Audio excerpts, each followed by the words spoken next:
Hi guys, welcome to Krish talks. Serial reviews ചുരുക്കത്തിൽ അറിയാൻ channel subscribe ചെയ്യുക. കഴിഞ്ഞ എപ്പിസോഡിൽ ദേവി തിരിച്ച് തൻ്റെ വീട്ടിലെത്തിയ സമയത്ത് പെട്ടെന്ന് പിറ്റേന്ന് രാവിലെ എണീറ്റപ്പോൾ അവളെ കാണാനില്ലായിരുന്നു. അതിൽ ഉദയഭാനും ശ്രീകലയും വീടിന് ചുറ്റും പറമ്പിലും എല്ലായിടത്തും ദേവിയെ അന്വേഷിക്കുന്നുണ്ട്. ദേവി പിറ്റേ ദിവസം രാവിലെ തന്നെ എത്തിയത് ദേവമംഗലത്തായിരുന്നു. ദേവി വാതിൽ മുട്ടിയ സമയത്ത് വന്ന് തുറക്കുന്നത് മീനാക്ഷിയും മിത്രയാണ്.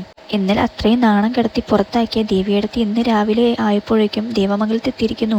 അത് കണ്ടിട്ട് അവർ രണ്ടുപേരും ഷോക്കായിട്ട് നിൽക്കുകയാണ്. എന്നിട്ട് ചോദിക്കുന്നുണ്ട്, ദേവിയെടുത്ത് എന്തിനാ ഇപ്പോൾ വന്നേന്ന്. ദേവി ഇത് കേട്ടിട്ട് പറയാണ്, അതെന്താ അങ്ങനെ ചോദിച്ചത്? ഇതല്ല എൻ്റെ വീട്, ഇവിടേക്കല്ലാതെ ഞാൻ പിന്നെ എങ്ങോട്ട് പോവാനാ? ഇന്നലെ എനിക്ക് എൻ്റെ കാര്യങ്ങളൊന്നും പറയാൻ കഴിഞ്ഞിട്ടില്ല. ഇന്ന് എനിക്ക് അമ്മേനോടെല്ലാം പറയണം. എവിടെ എല്ലാവരും അമ്മയെ വിളിക്ക്, എനിക്കൊരു 5 മിനിറ്റ് സംസാരിച്ചാൽ മതി എന്നൊക്കെ പറയാണ്. ആവുന്നത്ര മീനാക്ഷിയും ഇത്രയും പറഞ്ഞിട്ടുണ്ട്. ദേവിയെടുത്ത് ഇപ്പോൾ പോ, ഇന്നലെ പ്രശ്നങ്ങളൊക്കെ കഴിഞ്ഞിട്ടല്ലേ ഉള്ളൂ.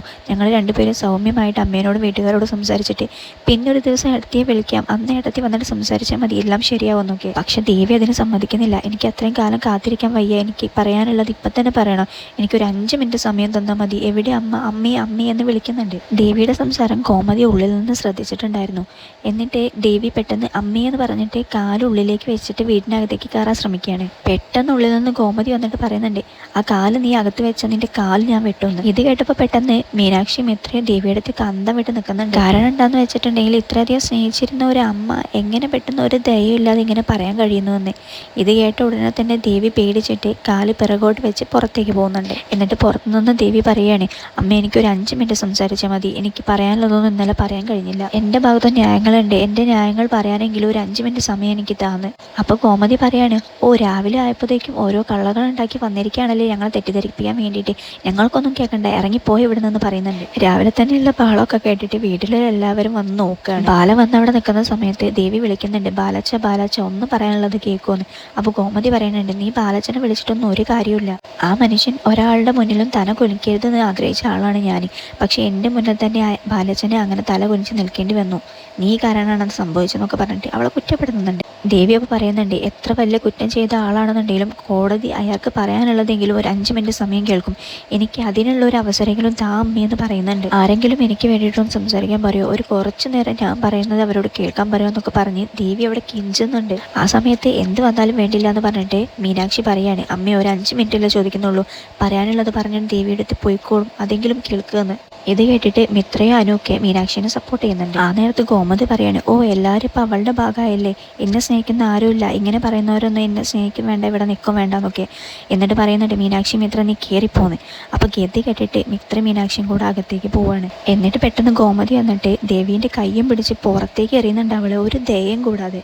അവളെ ഇത് കണ്ടിട്ട് നിസ്സഹായമായിട്ട് ഗോമതിയെ നോക്കി നിൽക്കുന്നുണ്ട്, എങ്ങനെയാണ് അമ്മയ്ക്ക് ഇങ്ങനെയൊക്കെ ചെയ്യാൻ കഴിയുന്നു എന്നോർത്ത്. എന്നിട്ട് ഗോമതി അകത്ത് വേറി വാതിലടച്ചിട്ട് തലയിൽ കൈ വെച്ചിട്ട് പറയുന്നുണ്ട്, നാശം പിന്നെയും ഒന്നും നാണമില്ലാതെ നോക്കി. ദേവി എന്നിട്ട് പോവാൻ തയ്യാറാവുന്നില്ല. ദേവി പുറത്ത് നിന്നിട്ട് വാതിലിങ്ങനെ തട്ടുന്നുണ്ട്, അമ്മേ എന്ന് പറഞ്ഞിട്ട് ബാക്കി എല്ലാവരും ആളെ വിളിച്ച് കെഞ്ചുന്നുണ്ട്, കുറച്ചു നേരം എന്നെ ഒന്ന് സംസാരിക്കാൻ കേൾക്കുമെന്നൊക്കെ പറഞ്ഞിട്ട്.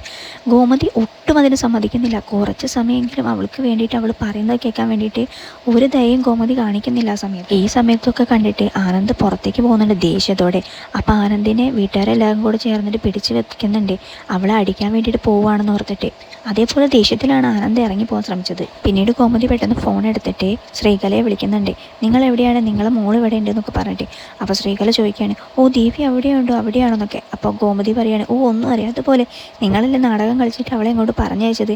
എന്ത് നാടകമായാലും വേണ്ടില്ല, അവൾ എന്ത് വന്നാലും പുറത്തന്നെ നിൽക്കും, മഴ പെയ്താലും വെയിൽ വന്നാലും അവളെ ഞാൻ അകത്തേക്ക് കയറ്റാൻ പോകണില്ല, നിങ്ങൾ വേണമെങ്കിൽ വന്ന് വിളിച്ചു കൊണ്ടുപോയിക്കോ എന്നൊക്കെ. അത് കേട്ടിട്ട് ശ്രീകല ഉദയഭാനും പെട്ടെന്ന് ഓട്ടോ വിളിച്ചിട്ട് ദേവമംഗലത്ത് എത്തുന്നുണ്ട്. അവരെത്തുന്ന സമയത്ത് കാണുന്നത് പുറത്ത് ആരുമില്ലാതെ കഥകൾ തട്ടി കരയുന്ന ദേവിയെയാണ്. ഇത് കണ്ടിട്ട് സഹിക്കാൻ പറ്റാത്ത ശ്രീകല വാതിൽ നിന്ന് തട്ടിട്ട്, ഒന്ന് തുറക്കും, ഒരു പെണ്ണ് ഇവിടെ നിന്ന് കരയുന്ന കണ്ടിട്ട് നിങ്ങൾക്കൊന്നും ഒരു ദയവും ഒരു നാണവും തോന്നുന്നില്ലേ എന്നൊക്കെ. ശ്രീകല പുറത്ത് നിന്നിട്ട് ഇതുപോലെയുള്ള ഒരുപാട് കാര്യങ്ങൾ പറയുന്നുണ്ട്. അപ്പോൾ ഉള്ളിൽ നിന്നിട്ട് അവർക്ക് എല്ലാവർക്കും ദേഷ്യം വരുന്നുണ്ട്. മീനുവും മിത്രയും ഇങ്ങനെ പറയുന്നുണ്ട് പരസ്പരം, ഇവരിത് വഷളാക്കാനാണ് ശ്രമിക്കുന്നത്, ഇതൊന്നും ശരിയാക്കാനുള്ള മനസ്സ് ഇവർക്കും ഇല്ലേന്ന്.